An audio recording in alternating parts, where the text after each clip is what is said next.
Por ejemplo, respondiendo a esa nieve en primavera de Santoka, seguimos con la primavera. Marzo sin viento. Se llevan las semillas los barrenderos.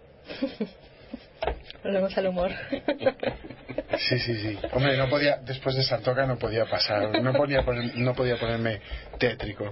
Y sin embargo tocas ahí de puntillas para luego apuñalarlo, un concepto que he leído, no es que yo sepa que hay muchos de haikus, pero bueno, que es algo así como el equivalente a la sodachi portuguesa, que es el aware, no sé si se pronuncia así, que es esa nostalgia que está realmente en todos los haikus, ¿no? Sí, eso les viene un poquito de la poesía china, que es una de las raíces formales del haiku, que es, si has leído, bueno, para los que hayan leído algo de poesía china sabrán sobre todo los periodos tradicionales, uno muy conocido, el de la dinastía Tang, Li Taipo, gente así, que eran unos melancólicos del copón, pero vamos, y de una manera.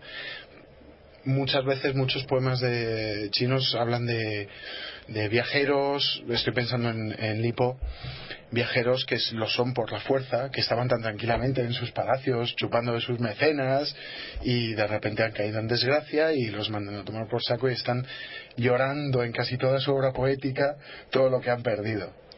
Y eso de alguna manera se trasladó al haiku, aunque mitigado mucho, o sea, se sugiere esa posible tristeza, pero también hay un darle la vuelta a cosas clásicas. Marzo ventoso, pues un marzo sin viento, o precisamente hablando de esa pérdida de la naturaleza.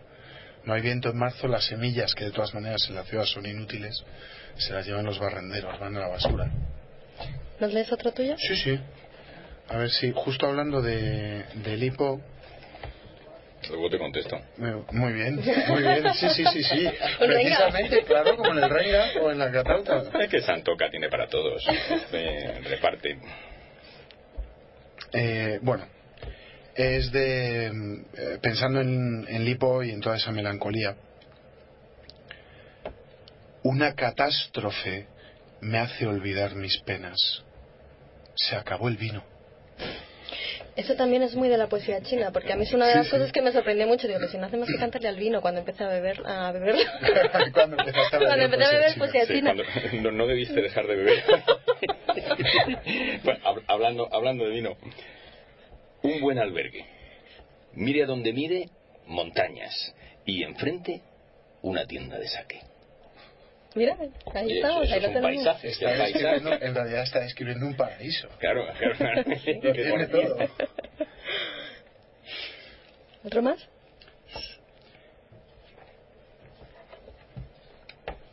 Una ola lame las rocas otra vez. Una ola lame. Qué bonito. Bueno, mi última pregunta, porque creo que te tienes que ir, no por nosotros. Sí, porque el libro es grande. Me quedan 10 minutitos. Va, perfecto. Bueno, si realmente lo que hace Santoka es que, si tengo entendido, no respeta la estructura formal, ¿no? Sino que de repente, incluso en las traducciones se ve que de repente hay un verso libre o hay haiku solo de 2 versos. Si ahora de repente escribimos de la naturaleza de la ciudad, ¿qué es lo que hace que un haiku sea un haiku? En tu opinión. Me alegra que me hagas esa pregunta. En realidad tengo una explicación de 1 hora para eso, de una clase que di una vez. De hecho, tienes 10 minutos, condensa como un haiku. No, es que en realidad el haiku ha vivido muchas modificaciones formales a lo largo de su historia. Por eso digo, es un error pensarlo como una estrofa. Tiene que ver con un batiburrillo de lo que decía antes de budismo, taoísmo, zen, formas poéticas cómicas, ágiles, también todo el ¿cómo lo llaman? El Volksgeist, el espíritu del pueblo, el rollo que llevan los japoneses de contención. O sea, en Japón, por ejemplo, el haiku es algo que escribe todo el mundo. todo el mundo aprende a escribir haiku. Es un pequeño pasatiempo. No pretende ser una forma de arte, digamos, lo que entenderíamos como arte de alta cultura. Solo que a veces, a través de su simplicidad, llega a unas alturas asombrosas.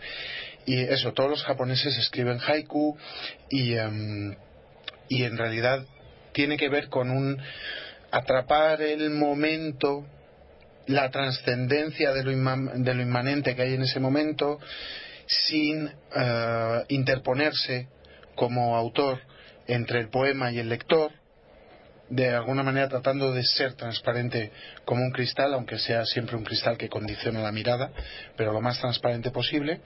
Entonces, si hay esa captación del momento, que puede ser trágico, cómico, de la relevancia y trascendencia de ese momento, un apartarse y dejar que el lector juzgue, de alguna manera el haiku coloca al lector no frente al autor, sino al lado del autor mirando lo mismo.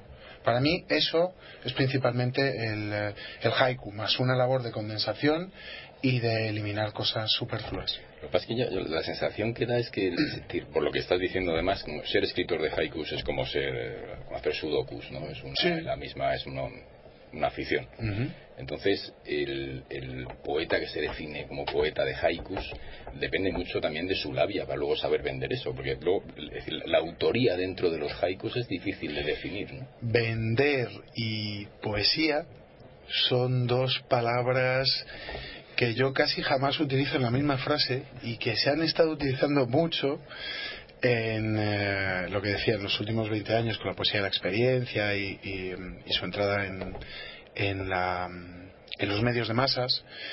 Pero en realidad, si la mayor parte de los escritores de haikus no vendían sus haikus ni vivían de ello, ahora mismo sería absolutamente imposible, como de casi cualquier otro tipo de poesía excepto la escénica.